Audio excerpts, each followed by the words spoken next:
저는 50대 후반에 스터디 카페를 여러 개 운영하고 있는 여자입니다. 얼마 전 저의 작은 건물에 어떤 거렁뱅이 여자 한 명이 찾아왔어요. 머리는 백발에다가 남루한 형색이 어디 빌어먹고 다니는 거지꼴이었죠.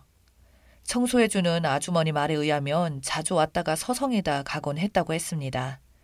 그래서 누굴 찾으러 왔냐고 물으니까 사장님 집이 건물 옥상에 있는 게 맞냐고 하더랍니다. 그렇다고 말을 해줬더니 알겠다고 하면서 돌아갔다고 들었어요.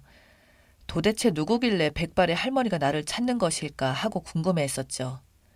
그날은 주말 오전이라 혹시나 딸이 손녀를 데리고 놀러 올까 싶어서 집안 청소를 꼼꼼히 하고 있던 중이었어요. 누가 벨을 누르길래 인터폰으로 물어도 대답을 하지 않아 그냥 무시해버렸는데 계속 벨을 누르고 아무 말도 없더라고요. 그래서 나가봤더니 어떤 백발의 할머니가 수박 한 통을 들고 서 있더라고요. 누구세요? 언니, 저예요. 나 은주요. 오래간만이에요. 은주? 은주가 누구예요? 처음에 저는 바로 못 알아봤습니다. 세월도 그리 많이 흐른 것 같지 않았는데 한참 만에 신우이란 걸 알아챘어요. 저는 조금 당황스러웠습니다. 아주 오랜만이긴 했지만 행색이 말이 아니었거든요. 그동안 서로 연락을 하지 않고 지낸 지가 꽤 오래되었고 남편이랑도 이혼했었거든요. 아가씨가 맞아요? 몰라보겠네.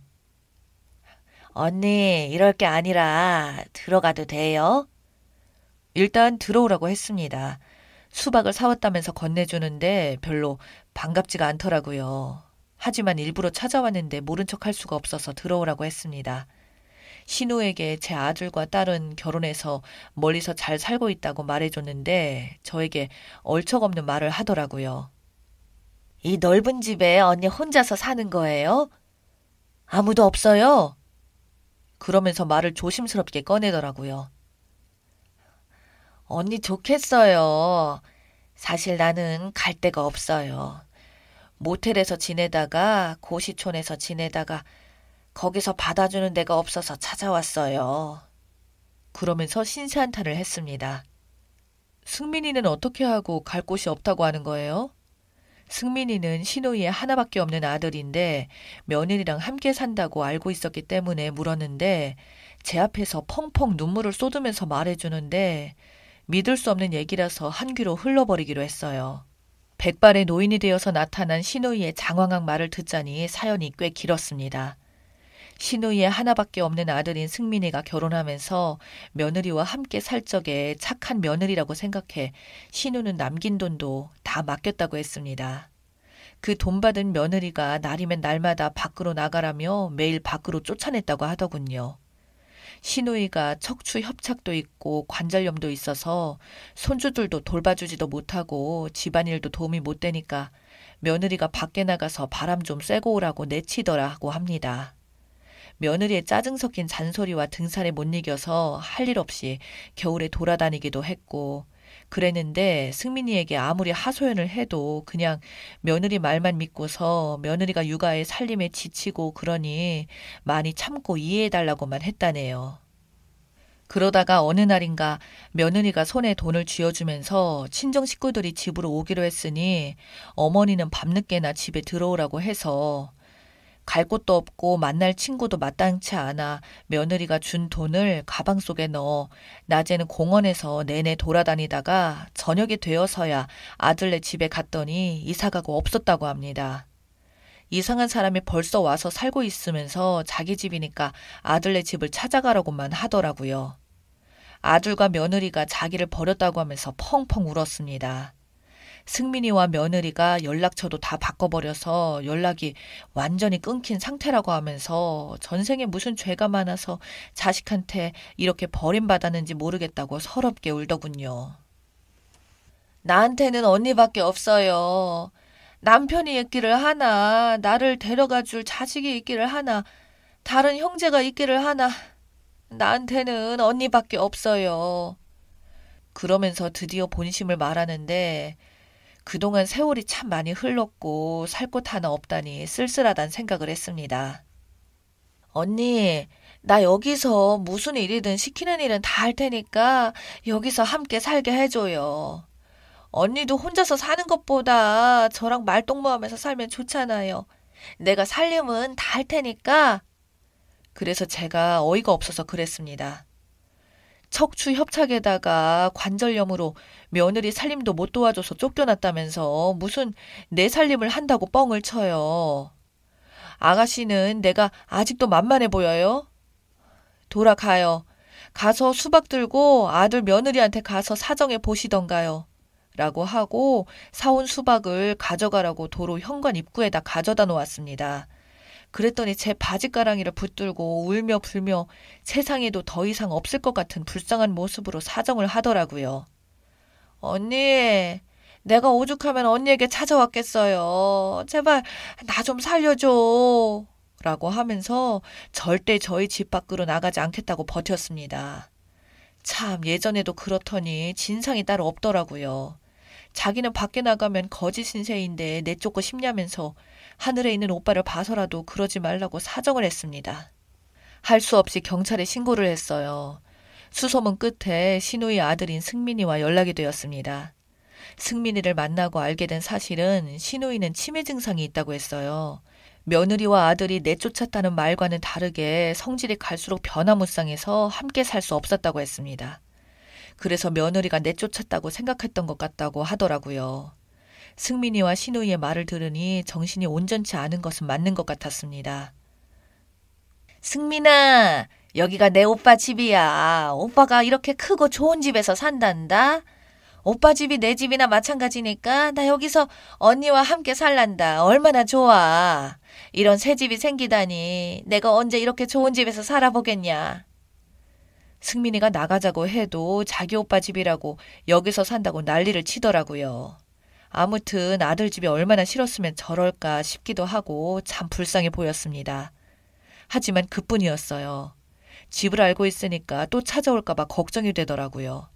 오랫동안 서로가 연락을 끊고 왕래도 하지 않고서 살아왔는데 어떻게 알고 찾아왔는지 기가 막혔습니다. 제가 이렇게까지 불쌍한 모습의 신우이를 보고서도 냉정했던 이유가 따로 있어요. 남편이 결혼 처음 3년 동안은 누구나 알아주는 직장에도 잘 다니면서 알뜰히 돈을 잘 모은 덕에 남들보다 집 장만도 빨리 했었고 시댁에서도 도움을 좀 많이 받았습니다. 그런데 거기까지였어요. 남편이 잘 아는 후배가 사업을 해서 떼돈을 번 것을 보고선 그렇게 남들이 좋다고 하던 직장도 때려치고 그 후배를 따라 사업을 해보겠다고 시댁에 돈을 다 끌었었던 모양이었습니다. 남편이 대출이란 대출은 다 해서 후배가 한다던 사업인지 뭔지를 한다고 해서 아무도 별 의심하지 않고 시부모님도 있던 돈을 다 내어주셨다고 했습니다. 그동안 남편이 결혼 후에도 허투루 돈을 쓰지 않고 돈을 잘 모으는 것을 보고 믿으셨던 거죠. 제가 그 회사는 잘 모르지만 자동차 부품 관련된 특허를 받고 투자자를 모집해서 공장을 설립하겠다는 원대한 꿈을 꾸고 있었어요. 그 때문에 전국 방방곡곡을 돌아다니며 어딜 돌아다녔습니다. 제가 적은 월급이었지만 회사에서 정기적으로 수입이 들어오고 있었기 때문에 조금만 참아달라고 했었는데 어느 날 갑자기 남편이 저에게 그러더라고요. 이혼을 하자고 했습니다. 그래야 한다고요. 세부적인 것은 알 것 없고 파산 직전이라고 했어요. 그때부터 제가 퇴근해서 집에 오면 은행 직원이 나타나서 모진 말로 남편에게 돈 갚으라고 하고 협박 비슷하게 소리를 지르고 가곤 했어요. 내가 모르는 빚을 크게 졌던 남편이 빚을 졌으면 부인이 갚아야 하는 게 당연하다며 이웃집에 들릴 정도로 소리를 빽 지르고 갔었는데 그거 겪어보지 않은 사람은 모를 겁니다. 그 수치심과 모멸감은 이루 말할 수가 없었고 특히나 애들 앞에서 그런 모욕을 당했으니 평생을 잊지 못할 일이었죠. 그때도 내 아이들한테 일부러 둘러서 말하지 않았습니다. 남편에 대한 분노가 끌어올라서 그대로 말해줬어요. 남의 돈을 빌려서 갚지 못하면 이렇게 사람 취급을 못 받는다고요. 똑바로 기억하라고 했습니다. 회사에서도 매번 울려오는 전화벨 소리에 심장이 뛰곤 했습니다. 늘 남편을 찾는 은행 직원의 날선 목소리 때문에 시달리곤 했었습니다. 남편은 저에게 일단 신용카드 빚을 먼저 갚아달라고 부탁을 해왔습니다. 남편은 제 돈을 끌어다가 위에서 빚에 대해서 자세한 것을 숨기고 대충 다 갚을 수 있다고 속였어요. 남편이 사색이 되어서 누군가에게 쫓기는 듯이 불안해 보여서 저는 남편을 살리고 싶은 생각에 제 차도 팔고 돈이 되는 것들을 모두 다 해줬습니다. 마이너스 통장과 신용카드 대출도 몽땅 받아서 줬어요. 파산을 막아보고 싶었거든요. 제가 백방으로 수소문을 해서 돈을 빌리러 다녔습니다. 그런데 남편이 저를 속였다는 사실을 뒤늦게서야 알게 되었어요. 시아버님이 남편이 빌려간 돈을 저에게 갚으라고 하셨거든요. 제가 모르는 돈을 며느리에게 갚으라고 하다니 저는 그때 충격을 받고 그때서야 이혼을 결심했죠.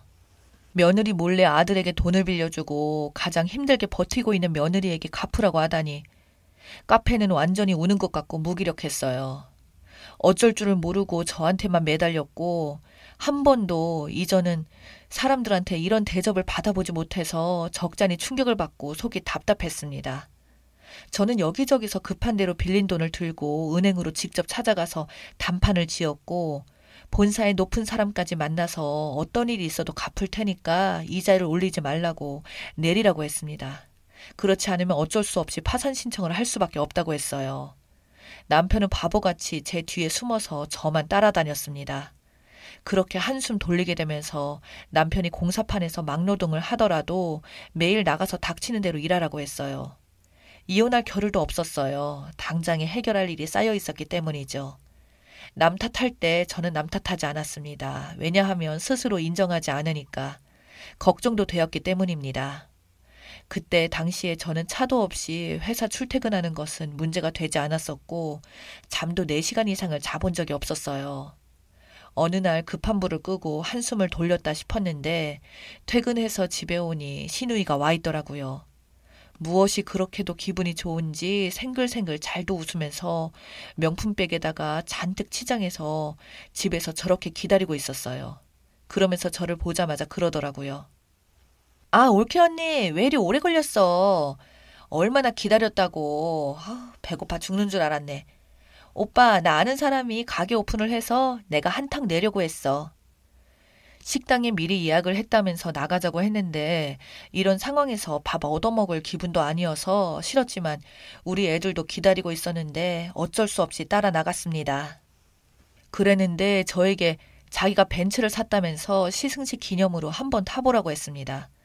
저는 차도 없이 1시간 반을 걸려서 버스를 타고 왔는데 말이죠. 시누이는 직장도 다닌 적도 없었고 전에 타던 차도 연식이 얼마 안 된 거였는데 저 보란듯이 벤츠를 사서 자랑질을 하더라고요. 제가 어떤 상황인지도 누구보다도 잘 아는 인간이 이러고 싶나 싶어서 기운이 쫙 빠졌었고 남편이 벌인 일 때문에 진이 다 빠져 있는 데다 두고 벤츠 샀다고 자랑질이라니. 남편에게 빌려간 돈을 갚으라고 시부모님의 하나 있던 차도 팔고 남편 빚 갚는데 다 쏟아부어서 뚜벅이 신세로 회사에선 회의하고 버스 타고 온 새언니한테 벤츠 샀다고 자랑질을 하는 시누이나 바보같이 벤츠 구경하고 있는 남편이나 다 지긋지긋했습니다. 진절머리 나는 저 인간들은 다시는 안 보고 살아야겠다고 마음을 먹었고 속이 좋지 않다는 이유로 식당에 함께 가지 않았네요. 그리고 남편에게 이혼을 요구했는데 이혼을 해주지 않아서 또 한동안 애를 먹었습니다. 그대로 남편의 장례식장에서 시댁 식구들을 잠깐 동안 보고 나서 그 후로는 본 적이 없었던 거죠. 이날 그때를 생각하면 얼마 되지 않은 나이에 정신도 온전치 않고 폭삭 늙어서 할머니가 되어버린 시누이가 별로 측은하지도 않았습니다. 그런 제가 인정머리 없는 걸까요?